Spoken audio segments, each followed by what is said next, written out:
c'est un peu parce que ñun ñëpp on sait que c'est un sujet extrêmement sérieux et que adduna bi yëpp ñu ngi bàyyi si xel lu xew Guinée. pour résumer justement ñun suñu demee ba xam ne mission bi jeexul ñu daal di ñibbisi c'est pour prendre la pleine mesure de ce qui se passe actuellement en Conakry.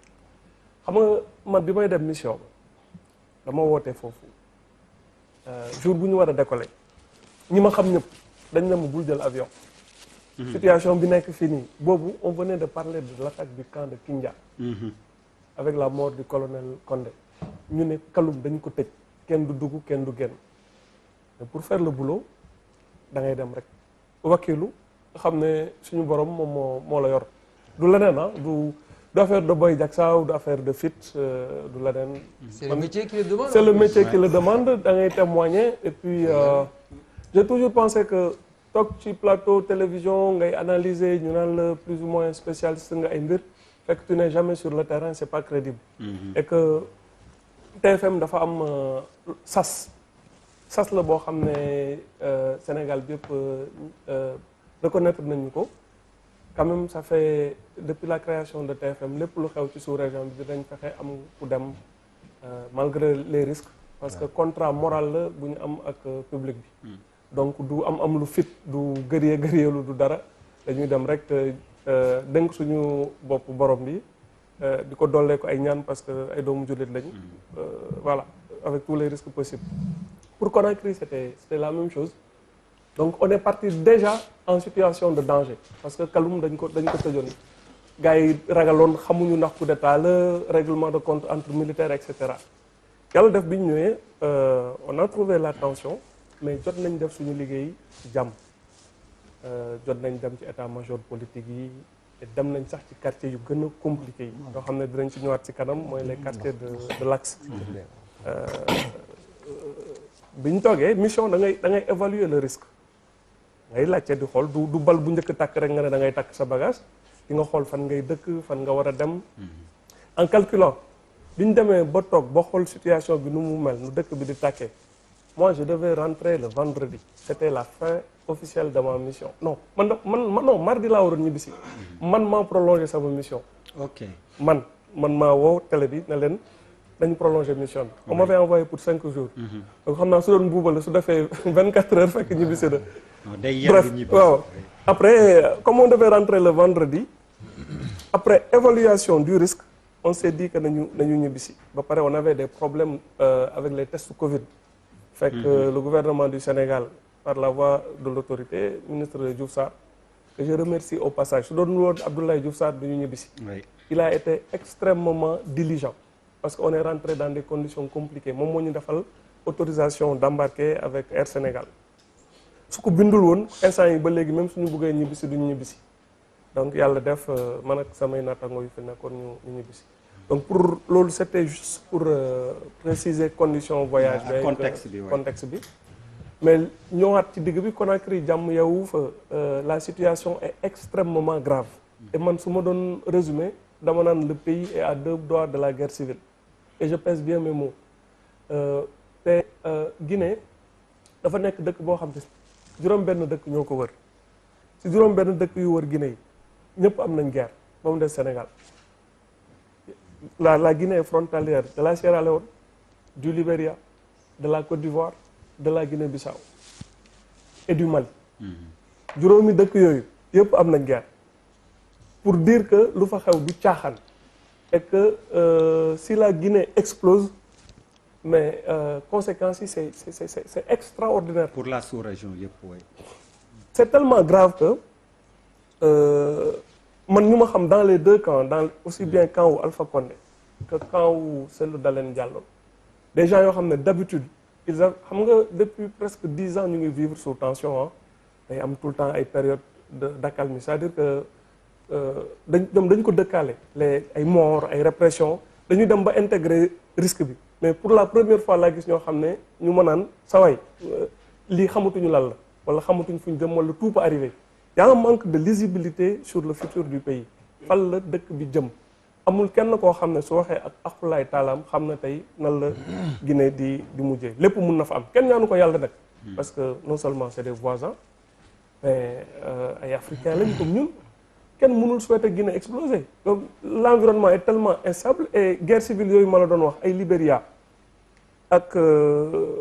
Sierra Leone c'est des guerres yoo xam ne dafa laaloon Guinée ba nga xam ne les Guinéens ont été obligés de combattre en forêt vers Guékédou, Macenta, Zérékoré. Guerre bi dafa déborder woon seen frontière. Ce qui veut dire que tey suba su tàkkaatee les mêmes conditions dafay amaat et on a vu que Libéria Sierra Leone ça fait peut-être léegi presque 20 ans bu guerre bi demee mais le pays traîne des séquelles. C'est des pays qui ont du mal à se relever. Oui. Et c'est les guerres civiles les plus atroces. Or tous les ingrédients yu taaloon dëkk yooyu noonu sont réunis à Conakry man sama gis-gis. C'est-à-dire conflit politique boo xam ne immédiatement conflit ethnique moom moo ci mën a tegu. moo tax les gens ont peur et effectivement et il y a un nombre élevé de morts morts yi dafa bëri une vraie boucherie et entre ñi dëkk biir Kaloum nga xam ne pour le moment ils sont plus ou moins protégés xam nga mënoon expliquer configuration Conakry li may wax nii peut-être am na ñu nga xam ne ñu ngi toog seen kër di saan mais naan kii est-ce que li muy wax xam na ko parce que ñun ñu ngi Conakry mais y a rien effectivement am na partie Conakry yoo xam ne soo fa nekkee mais dafa mel ni yaa ngi Point E doo dégg dara mais soo génnee foofu daal dem dans les quartiers nord c'est là ça qu'on appelle l'axe c'est le cœur du problème actuellement de la Guinée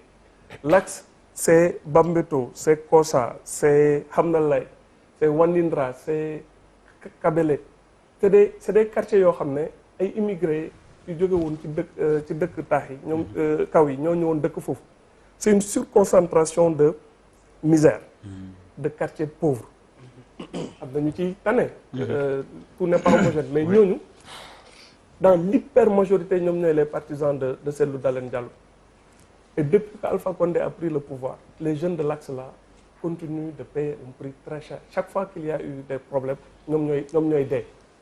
et ñoom ak policiers yi xeex bu métti la bi may mujjee yëg dugg dans l'axe il y avait déjà tous les postes avancés yu nekkoon dans l'axe booy dañ ko taal c'est-à-dire comme genre commissariat la yu ñu fa teg booy dañ ko taal tey dafa am benn train buy jaar ci axe bi ils ont attaqué un train boo xam ne moom moo war a indi bauxite bi le président de l'association des commerçants la plus grande association il a fait un appel pour ñu boycotter tëj marché yi loolu su yàggee dans 2 semaines wala 3 semaines kenn dootul lekk Conakry donc la situation est extrêmement grave Cellou Dalein Diallo depuis bi mu autoproclamé au président il peut pas sortir de chez lui du génn du dugg et gisuma actuellement nii lan moo mun a fay taal bi parce que dañ ko aborder rôle CEDEAO ci peut-être dans les relances effectivement maa ngi doog a gis tey